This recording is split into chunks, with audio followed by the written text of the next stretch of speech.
Hi, and welcome to the farm. Today's my birthday, and to celebrate, we're going to work on my dad's 1950 John Deere Model M. So finish off that double mocha latte. Let's get to work.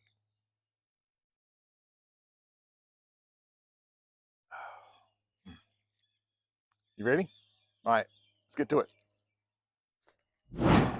This is my dad's 1950 John Deere Model M.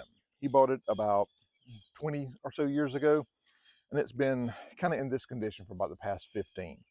He's been working on it off and on for the past couple of years, and he's gone this weekend. So to celebrate my birthday, we're going to work on the tractor.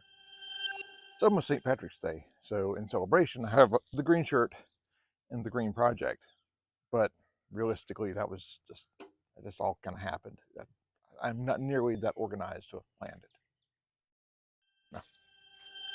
Now, I do have an ulterior motive for getting this tractor running. If you're a subscriber to the channel, you'll know that I have a ongoing project of fixing a John Deere number 5 sickle bar mower, and it requires the round, for some reason, round tow bar. The only thing I've got like that is the Model M. And so to get to the next phase of my project, I've got to have a functioning Model M. Now I do have another John Deere Model M. It's my granddaddy's 1948, I think it's 48, that I used growing up here on the farm. But it has a worse problem even than this, and it has a bad wheel bearing. And that's going to be a job for future Mike. But don't worry, future Mike will love it. But the important part is we have a model to go by in case we get into some trouble here. All right, so sit rep. My dad obviously has been working on this. All the tins are off, they're over there. And the gas tank, this big spot right here, is off. And yep. So things that I know that are wrong with the tractor. My dad said the last time that he ran the tractor, he thought it was down one cylinder. And I mean, she's only got two. So yeah, that can be a problem. And we have a major repair to the head here. So and initially, I suspect that that's going to be a problem. But it could be other things. I mean, it could be a bad plug, could be bad wires, you know. Seriously, a lot of things could happen there. She's had some alterations, let's say, to the starter. Normally there is a manual switch here, a manual starter switch, and you'll pull a big cable back here, or rod actually, and it will manually push the button here to start it. And somebody has replaced that with upside down solenoid. So yeah, that's enjoyable. Push button start. The other thing that I know is wrong, the hydraulic pump doesn't work. It was sketchy when my dad bought it. He said it was pumping oil or leaking oil internally, which dumps it down into the oil pan, and now it just plain doesn't work at all.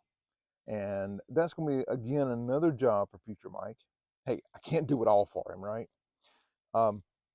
Because none of my parts came in on time. So I don't have the rebuild kit for that. I do not have the tune-up kit for the distributor, points, condenser, wires, etc. Nor do I have the rebuild kit for the carburetor, and that's the part that worries me. Also, do not have the breather tube that I have on order. That didn't come in either. And so if there's anything wrong in here, and we have to take that sucker apart, we could be in a real bad situation there. I believe the guy said that this was a kit, not the cedar tree. I'll cut that out in a minute. I meant the aftermarket 3-point hitch. He said it was a kit. There's an awful lot of homemade welds in there, I think. And of course, we have the quintessential and required leaky PTO seal.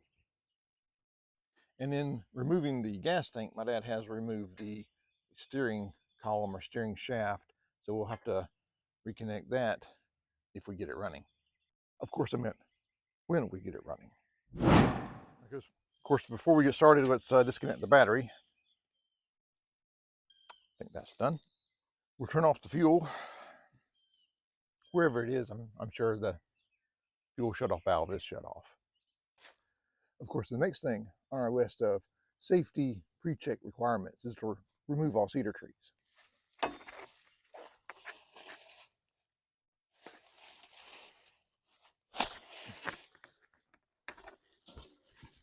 Now that we've got our tractor de-cedered and debriared, let's check the Earl situation. She is massively overfull.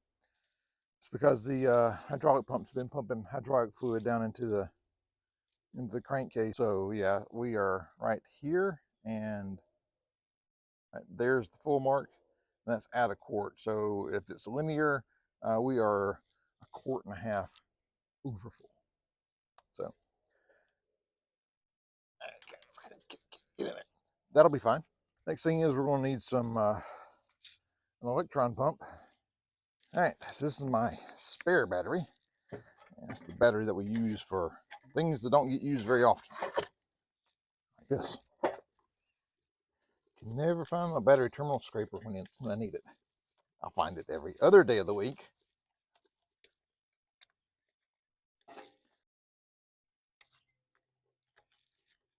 In the eye, in the eye.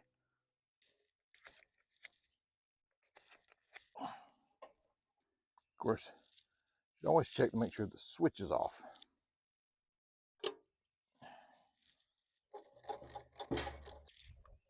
There, slightly tight. All right, I guess next we can pull these plugs out before we turn it over.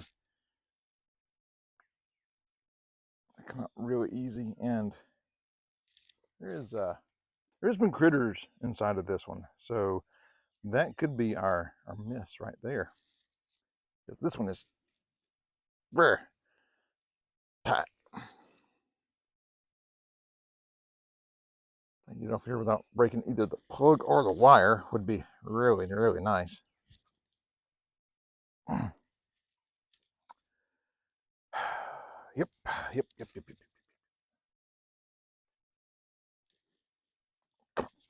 There we go. Oh, pulled it right apart. Then again, that could also be our mess. All right, so it looks like I get to start building a parts list. Ooh, that one just about jumped out at me, which is odd, so not everything else is all rusted up.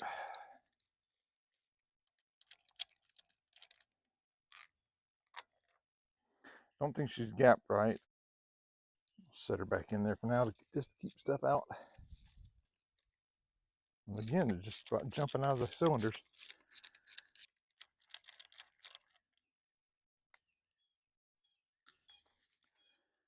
This one's dry.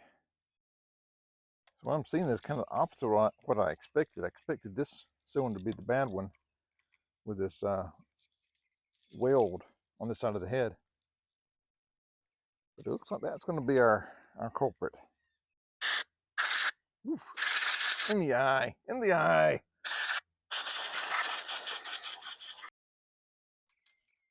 Put a little shot down there.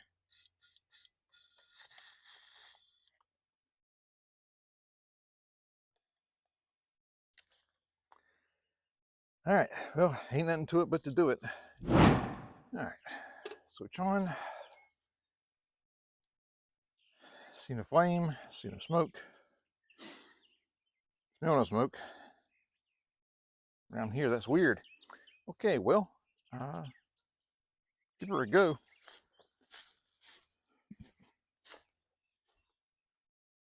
Make sure she's out of gear. Huh. Interesting.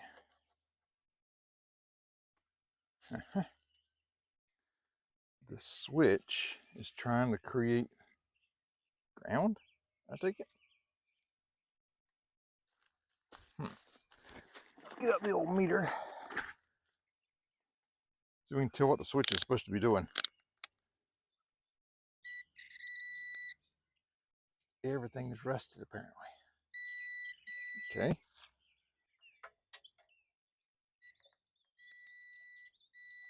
Okay, so there's ground across that. because this right here I think is our ignition switch. No, that's not. That's ignition. Yeah, maybe. Got a big old ancient wire going from here up to our ammeter that is busted. All right, let's switch over to voltage. So here and here.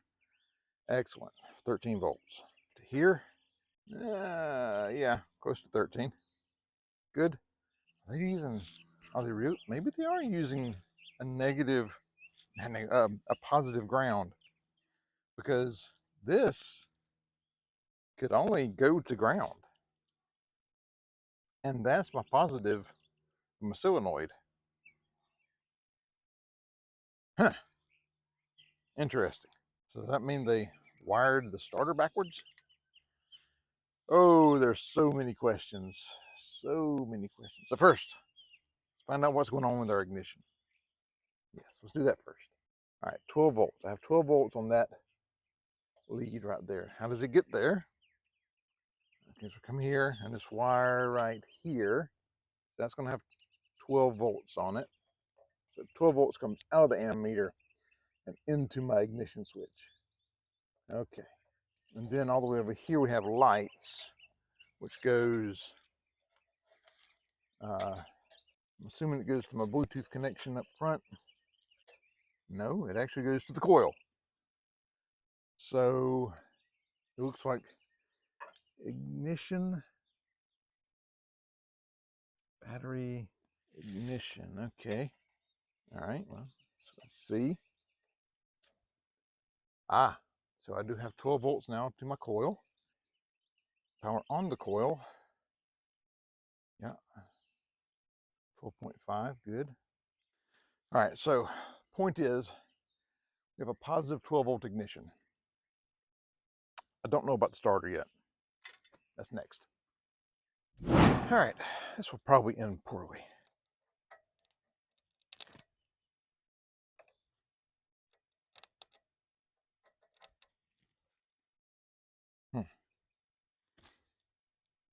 Yep, that's not working. Let's disconnect the old positive here for a second. Alternative is clamp onto this with a set of jumper cables, and I tap here, and we'll see if it spins forward to engage or spins backwards and blows apart in a million pieces. About lunchtime. I'm gonna head back for lunch. I got steak and eggs back at the house. I'm gonna have lunch. I'm gonna look at my shop manual on this guy, if it'll tell me about positive, negative ground, because this confuses me, and I know that it did work at one point, and I can't figure out how. I'm fairly good with that electrical stuff. Not like I was a naval nuke electrician or anything. All right, after our lunch break, I had a chance to take a look at the shop manual, and sure enough, positive ground. Nothing else could have made sense other than a positive ground. So I'll switch that around a little bit. Also, quick trip into town to get some plugs, and we're back at it. We're getting some sparkles over here, but no going to town music.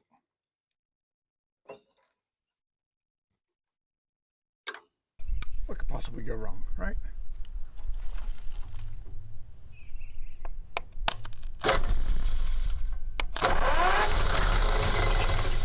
Excellent. Okay, hopefully I have sound now. I lost sound a few minutes ago.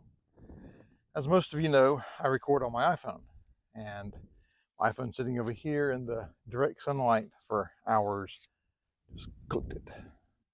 And so now, you guys are sitting over there in the shade of the Massey Ferguson on the telescopic lens, recording me from a distance, but hopefully I have sound, because that's the sound goes to the phone, not to this guy.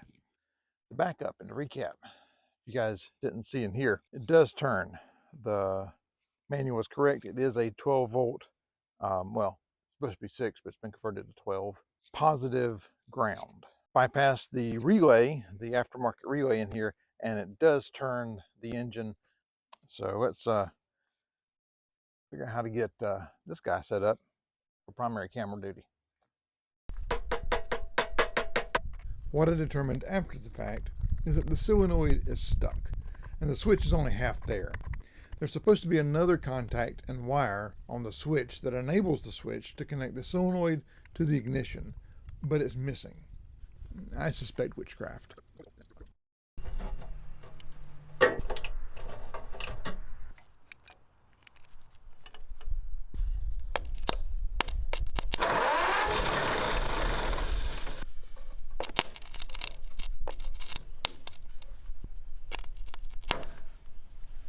Maybe I ought to go get a solenoid instead of burning this battery post up.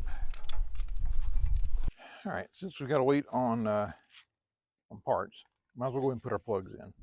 So I smeared just a little bit of anti-seize on the threads because I don't want them to gall on the heads. Anti-seize on the threads so you don't gall the heads.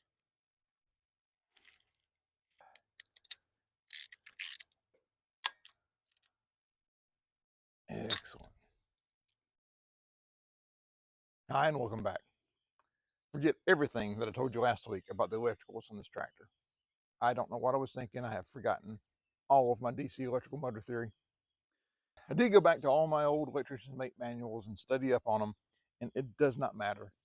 It all has to do with the angle of the fields between the stator and the rotor that dictate the direction of rotation. If you switch the main inputs to the electric motor, it doesn't matter. The fields are still going to build the same. They're still going to have the same angle. They'll just, both polarities will be backwards. 2 negatives makes a positive. It doesn't matter. Now, other things that I don't know about this tractor. Did the previous owner switch it to negative ground? My suspicion is yes, but I don't know. The previous owner did convert it to 12 volt and did put in a Delco Remy 3-wire alternator. So my suspicion is yes. Right now that's going to remain disconnected just in case, and we'll just run straight off of the battery because it's going to be a while. Let's face facts. Other things that I researched this week is this situation right here. So on the side of the starter right here is what's called the starter button. It's not a button like you push, it's a button as it makes contact. This is what carries the power into the starter itself. It carries it into the stator coils, to the commutator, which then carries it to the rotor coil. This used to be the ground strap. And for reasons, the previous owner, I guess they took the lead from the battery clamp off and just soldered the braid to the starter button. I don't know. I'm going to leave it as it is for now. I may eventually put it back to factory. I have a factory starter around here someplace. The factory starter is just, it's basically 2 big blocks of brass that slams together, or copper or something. Now, things that I do know is that the previous solenoid is garbage. Something has given this thing an almighty whack right around where the solenoid was and bent the toolbox where it was bolted on at, twisted the solenoid on its mount, and it just no longer works. My dad did find this old solenoid around the farm. I tested it, it does work. All right, so we're going to hook this up right here. Now, the previous owner had it inverted, and that could have also contributed to the failure because there is a seal up underneath here and it's riveted in, but it's not designed that way. And if water just sits here and the vibrations and the physicality of a tractor, probably going to cause this to leak over time. So we need to mount it correctly, but that puts things in a precarious position because not exactly how we're going to do this.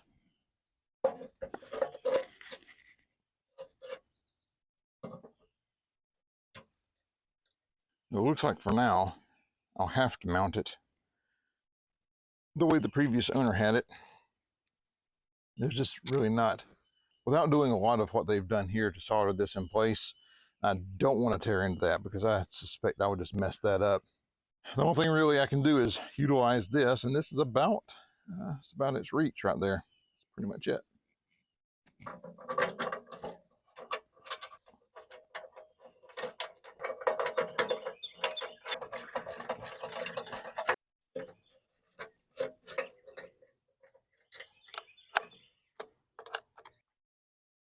All right, let's give her a little tickle and see what happens.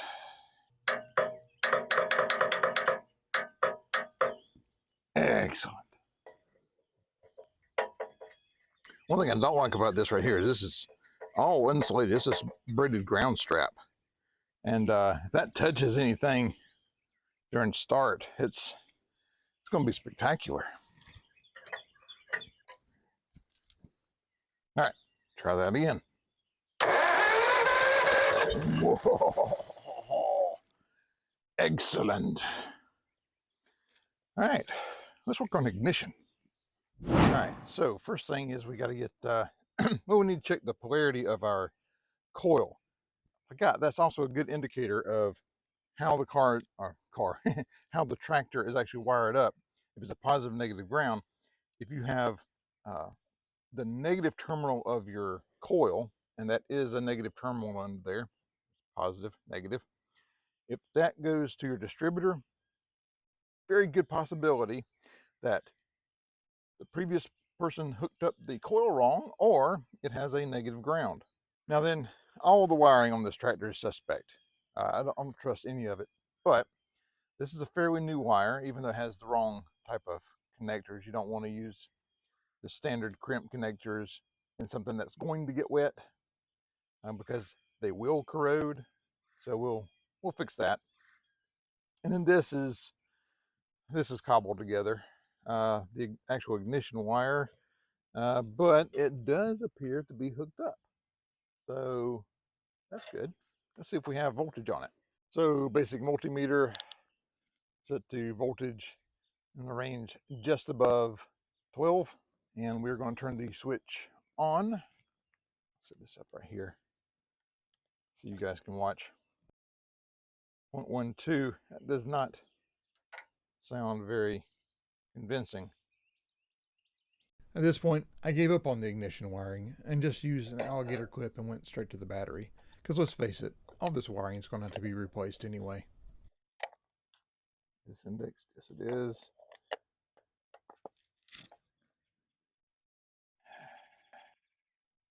Rotor button.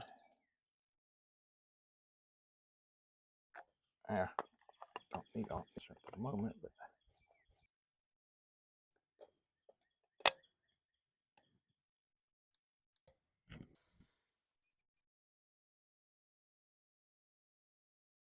there we go.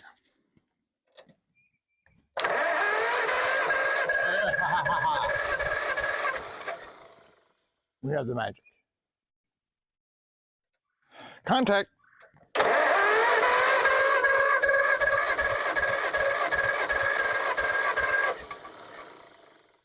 There's a couple extra pops in there, I believe.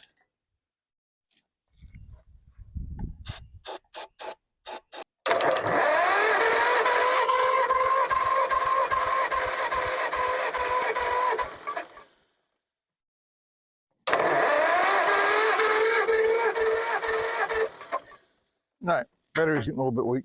Gotta get the charger on it. We'll pull a plug and see if we got spark. Okay, my dad came by earlier and we did get the spark fixed. But we don't really know what happened. Planetary alignments, maybe it's this storm front coming through. We have spark now. So I want to hook her up and spray a little huffing gas down her neck and see if she'll talk to us. Yeah, can of Hufflepuff.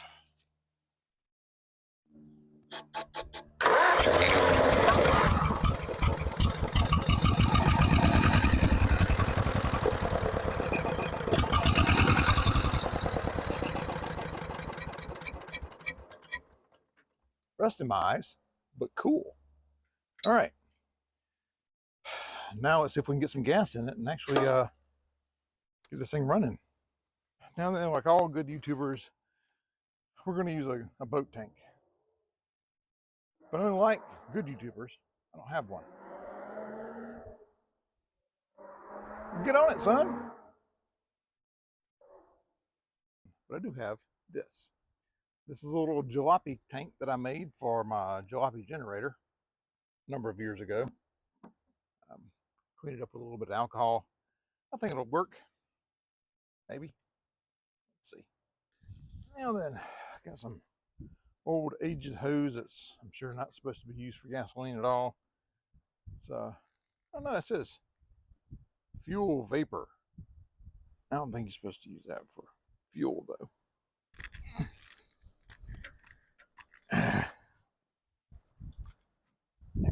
It should work. Get a bungee cord or something. At this point, the carburetor just would not take gas. My dad stopped by and told me that in the past, at times, the needle would stick and starve the engine for fuel. Well, no amount of tapping and hammering on this carburetor would unstick this needle valve. So I decided at this point, we had to take the carb off and see if we could get the needle valve to open up.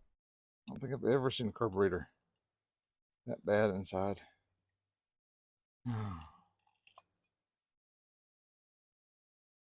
I pulled it the rest of the way apart, and my dad thinks we can probably clean up with some acid, maybe.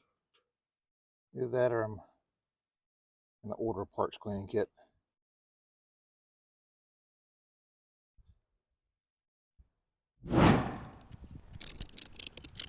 So by now, the only thing that I could do is take the carburetor completely apart and see if I could clean it well enough for it to, carburate. My dad took the bottom half and soaked it in mercuric acid, while I took the top half and cleaned it by hand.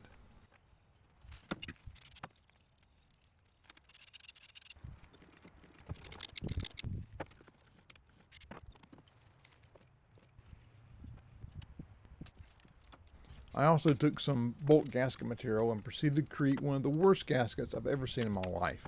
This gasket is so bad I'm embarrassed to show it even on my channel.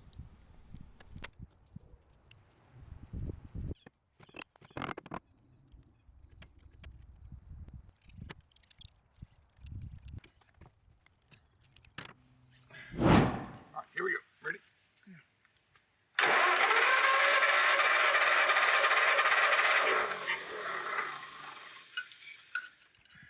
Don't fall down into the fan. Choke it all the way from you.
Well, as you can see, it's the next day. I made it back, but just barely. Tire is no longer round. Steering is completely wiped out. And trying to control the fuel, not flood it out, and drive this jalopy is near impossible. There's a lot of work left to do on this tractor, so I'm sure it will show up in many future videos. Until then, thanks for joining me on the farm.